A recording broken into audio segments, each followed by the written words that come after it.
దేశవ్యాప్తంగా ఓటర్ల జాబితా శుద్ధి పేరుతో కొనసాగుతున్న ఎస్ఐఆర్ స్పెషల్ ఇంటెన్సివ్ రివిజన్ రాజకీయాల్లో వణుకు పుట్టిస్తోంది. సర్ నివేదికలు రాజకీయ వేదికలపై తీవ్ర చర్చకు కారణమవుతున్నాయి. దేశంలో పలు రాష్ట్రాల్లో ఎన్నికలు దగ్గర పడుతున్న వేళ ఓటర్ల జాబితాల శుద్ధి రాజకీయ దుమారానికి కారణమవుతోంది. సర్ లక్ష్యం ఓటర్ల జాబితా శుద్ధి చేయడం, కానీ దీని ప్రభావం మాత్రం రాజకీయాలపైనే ఎక్కువగా పడుతోంది. ఫేజ్ 2లో భాగంగా డ్రాఫ్ట్ రోల్స్ విడుదలతో యూపీలో రాజకీయ భూకంపం వచ్చినట్లయింది. రాష్ట్ర వ్యాప్తంగా భారీ సంఖ్యలో ఓట్లు గల్లంతవడం ప్రకంపనలు సృష్టిస్తోంది. ఇంతకీ సర్ ప్రక్రియలో భాగంగా ఫేజ్ 1లో ఏం జరిగింది? ఫేజ్ 2లో ఎందుకు ఇంత భారీ తొలగింపులు జరిగాయి? ఇది సాధారణంగా జరిగిన డిలీషనా లేక రాబోయే ఎన్నికలకు ముందస్తు రాజకీయ రీసెట్టా? Let's watch.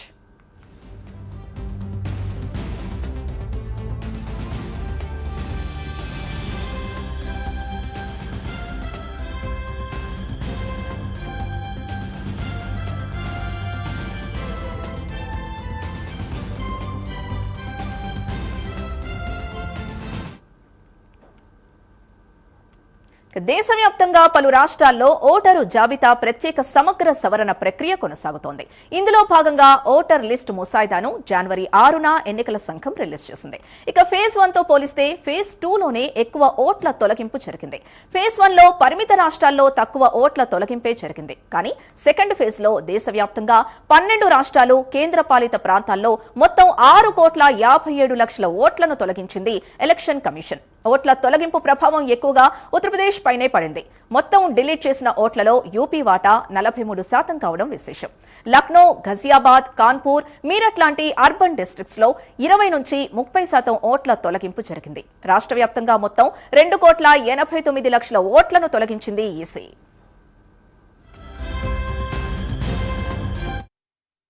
సర్ ప్రక్రియకు ముందు యూపీలో 15,44,00,000 మంది పేర్లు ఓటర్ జాబితాలో ఉండేవి. కానీ ఓటర్ల జాబితా శుద్ధి తర్వాత ఈ సంఖ్య 12,55,00,000కు చేరింది. అంటే దాదాపు 2.89 కోట్లకు పైగా ఓట్లను తొలగించింది ఈసీ. పేర్లు తొలగించిన ఓటర్లలో 46,23,000 మంది మరణించిన వారు కాగా 2,17,00,000 మందిని వివిధ కారణాలతో తొలగించారు అధికారులు. మరో 25,47,000 మందికి నకిలీ ఓటరు గుర్తింపు కార్డులున్నట్లు గుర్తించిన ఈసీ ఈ ఓట్లను కూడా తొలగించింది. దీంతో దేశంలో అత్యధిక శాతం ఓట్ల తొలగింపు జరిగిన రాష్ట్రంగా ఉత్తరప్రదేశ్ రికార్డుల్లోకి ఎక్కింది.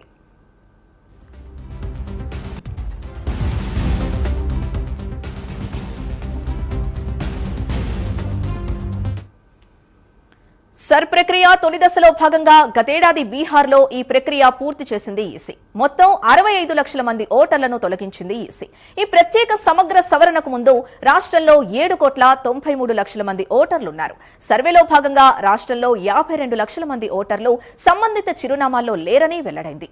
18 లక్షల మంది ఓటర్లు చనిపోగా 26 లక్షల మంది ఇతర నియోజకవర్గాలకు మారినట్లు ఈసీ తెలిపింది. మరో 7 లక్షల మంది ఓటర్లు 2 చోట్ల ఓటు నమోదు చేసుకున్నట్లు అధికారుల పరిశీలనలో తేలింది. దీంతో మొత్తం 65 లక్షల ఓట్లను తొలగించింది ఈసీ. దీనిపై ప్రతిపక్షాల విమర్శలు, ఆరోపణలు, కోర్టులో కేసులు అన్నింటా నడుమ బీహార్లో అసెంబ్లీ ఎన్నికలు కూడా జరిగాయి. ఇక సర్ ప్రక్రియలో భాగంగా రెండో దశలో ఛత్తీస్గఢ్, గోవా, గుజరాత్, కేరళ, మధ్యప్రదేశ్, రాజస్థాన్, తమిళనాడు, ఉత్తరప్రదేశ్, పశ్చిమ బెంగాల్ సహా అండమాన్ నికోబార్ దీవులు, లక్షద్వీప్, పుదుచ్చేరి ఉన్నాయి.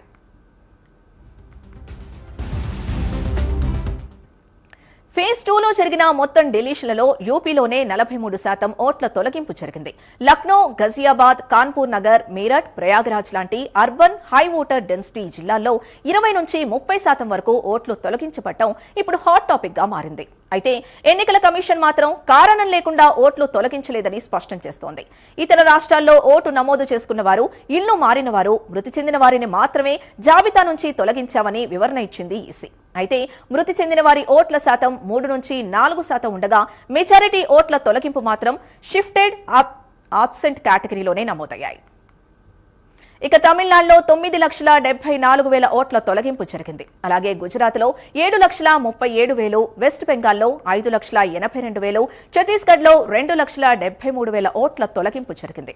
ఇక మధ్యప్రదేశ్లో 4,25,000 ఓట్లు, రాజస్థాన్లో 4,15,000, కేరళలో 2,41,000 ఓట్లు తొలగించింది ఈసీ.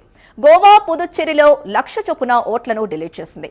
అండమాన్ నికోబార్లో 60,000 ఓట్లు, లక్షద్వీప్లో 1,000 ఓట్లను తొలగించింది. ఇక ఈ ఓటర్ల జాబితాపై జనవరి 6 నుంచి ఫిబ్రవరి 6 వరకు అభ్యంతరాలు స్వీకరిస్తామని ఎలక్షన్ కమిషన్ స్పష్టం చేసింది.